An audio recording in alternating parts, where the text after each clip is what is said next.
This episode asks us to spend 22 minutes inside the characters' fantasies. And it turns out some of them should have stayed private.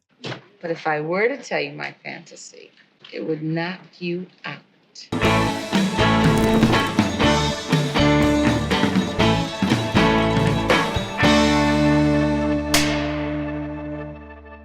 This is the back half of Fantasy Borough, and structurally it's already at a disadvantage, because it only works if you found the first half charming, funny, and worth extending. In part 1, the gimmick was novelty, seeing how each character's inner life revealed something essential about who they are. Tony's fantasy was silly, Jim's was absurd, Latka's was authoritative. It worked well enough. Part 2, though, has to justify why this idea deserved a second episode, and instead it kind of exposes the limits of the premise. What we get here is a trio of fantasies that range from mildly amusing to baffling to actively tedious. And while there are flashes of insight, especially with Louie, the episode never really finds a rhythm. It feels less like a finale and more like leftover material that didn't quite know where else to go. Which is strange because this is the end of a very successful second season, one that won Emmys, did well in the ratings, and solidified Taxi as a prestige sitcom. You'd expect it to go out with something memorable. Instead, it goes out with sparklers. With that in mind, welcome back to The Rank. I'm John. Now today we're ranking the 24th and final episode of the second season of Taxi, titled Fantasy Borough Part 2,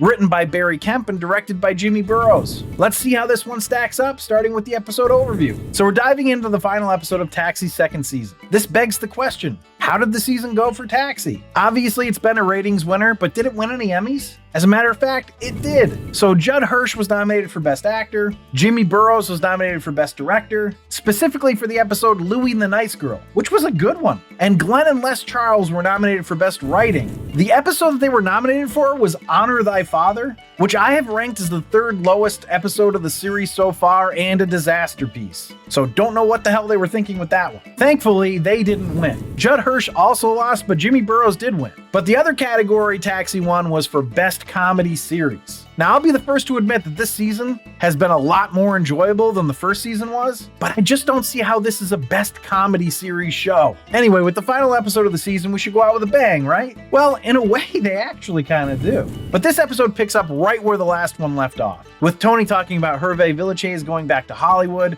and all the famous people parties he's gonna go to. But right after that, Louie's gonna speak up from his cage and say that Hollywood is full of a bunch of perverts. Now, I just had no idea that this idea of Hollywood has persisted for so long. I just sort of thought it was a newer phenomenon, but clearly it isn't. Now, in the first part, the whole thing is about everyone sharing, or really the audience seeing, everyone in the garage's fantasy. We had Tony, Jim, Bobby, and Latka. In this part, we're going to get Alex, Louie, and Elaine. And we start with Alex, who supposedly doesn't know how to fantasize. I really don't know what to say about this. Is this a problem that anybody has? I know that there are people with aphantasia who can't visualize, but I'm pretty sure they can still fantasize. But we're gonna get a taste of what Alex means when he says that he tries to fantasize, but it just never really works out. His fantasy starts with him getting an attractive woman into his cab, and she is just all about him. Then, when it looks like they're gonna seal the deal, Alex, in full New York accent, says, "So, Cookie, what brings you to New York?" Her response is her husband, and that kills the fantasy for him. He ends up mumbling, "Why was she married?" Now, I get the joke,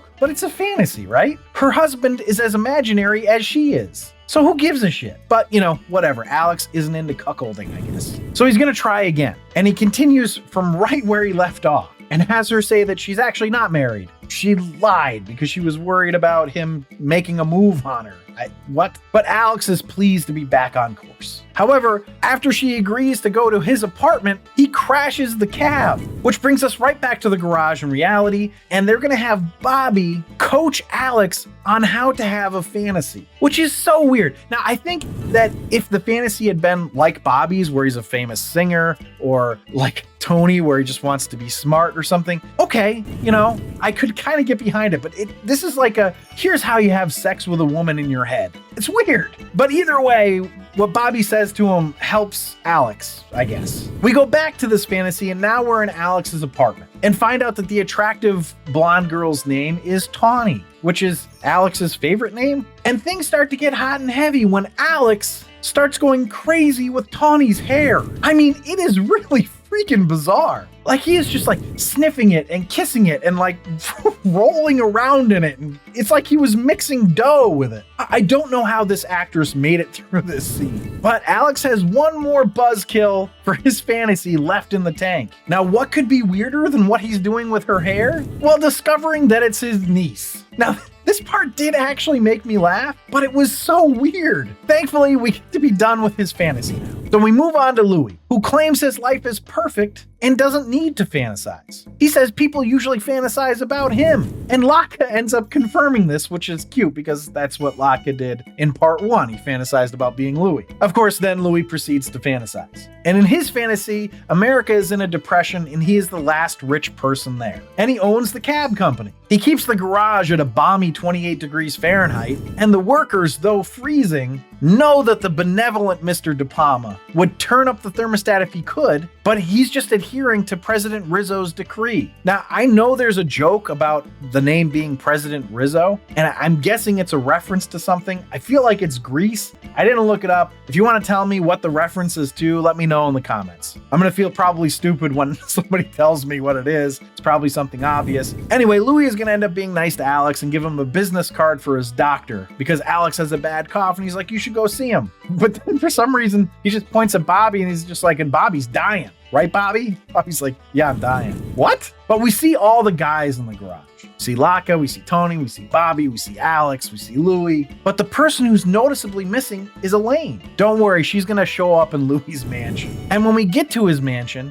Elaine is waiting for him in a low-cut gown. And when she greets him, she just sort of shoves his head right into her cleavage. And why is she wearing such revealing clothing? Well, it turns out Louie keeps his mansion at 85 degrees, which was a fun little joke after the garage, but it sounds like a goddamn nightmare to me. Then we get a very strange part of his fantasy where he's firing somebody. Now, the identity of this somebody is hidden from the audience until the last moment when we find out that it's Lassie. And why is he firing Lassie? Because she hasn't made as much money as Snoopy or Benji. This was so strange. Now, his fantasy is going to end with Elaine saying she's really sad about hiring Lassie, and then we get the best joke of the episode, in my opinion. He pulls out a jewelry case and says, I think this will make you feel better. So it looks like he's bought her a bracelet or a necklace or something, right? But as she takes the jewelry out of the container, we see her put it onto his wrist, so we know it's a watch that he bought for himself that was going to make her feel better.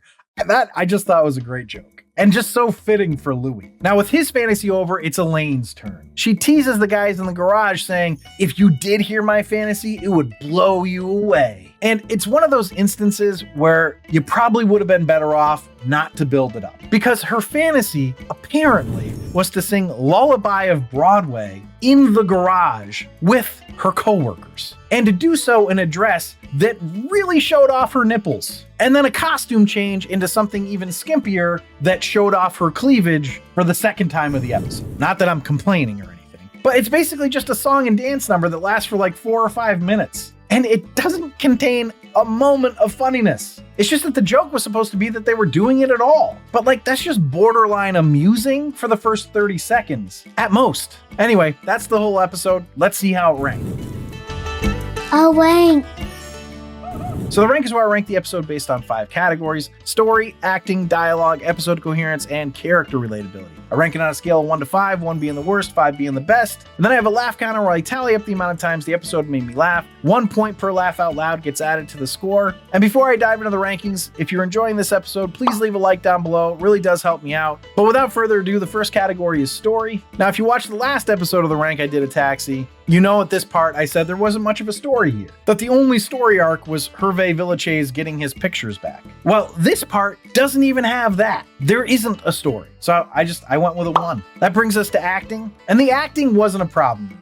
Honestly, I think they've all really grown into their roles and are operating at a pretty high level at this point. But there's only so much you can do with this material. I gave it a 4.25. That brings us to dialogue. I didn't find the dialogue particularly awful, but it just wasn't funny at all. Plus, I think the first part was more engaging and fun than this one was. I gave it a 2. So that brings us to episode coherence. There's really nothing to cohere to here, except their characters' personalities. In the previous episode, I think they did that really well. In this episode, it was a little hit or miss. Louie's was excellent, Alex was kind of ho-hum, and Elaine's just made no sense at all. Is she into musicals? I mean, I'm okay with accepting that she is, but that hasn't ever been established. So what the heck? Plus, the episode starts at a confusing point if you hadn't watched the previous part. And I know what you're saying. Well, why would you watch part 2 if you hadn't seen part 1? Well, back when this came out, if you missed part 1, it's not like you were going to catch the rerun. You couldn't go and stream it later. Anyway, I gave it a 2. So let's go to character relatability. I cannot relate to somebody not being able to fantasize. If I'm off base and there are people out there like this, please correct me in the comments. Louie was definitely the most relatable of the fantasies. Elaine's wasn't entirely unrelatable, if you want to say that hers was about doing something special with her friends, but that's still kind of a stretch, so I gave it a 2. So the rankings here have not been great. So it needs to have a really high laugh counter for it to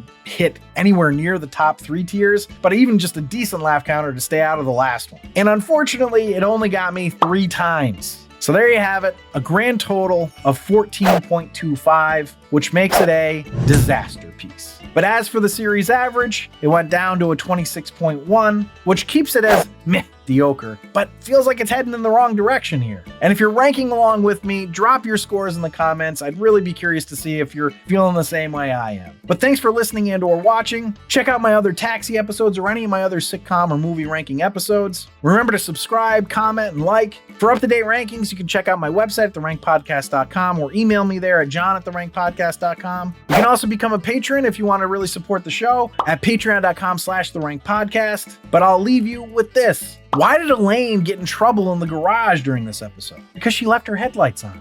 What an unpleasant innuendo.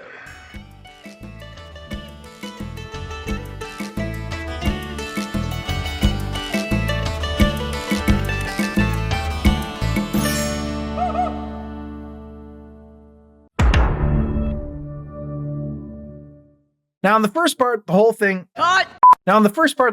is about He is malfunctioning.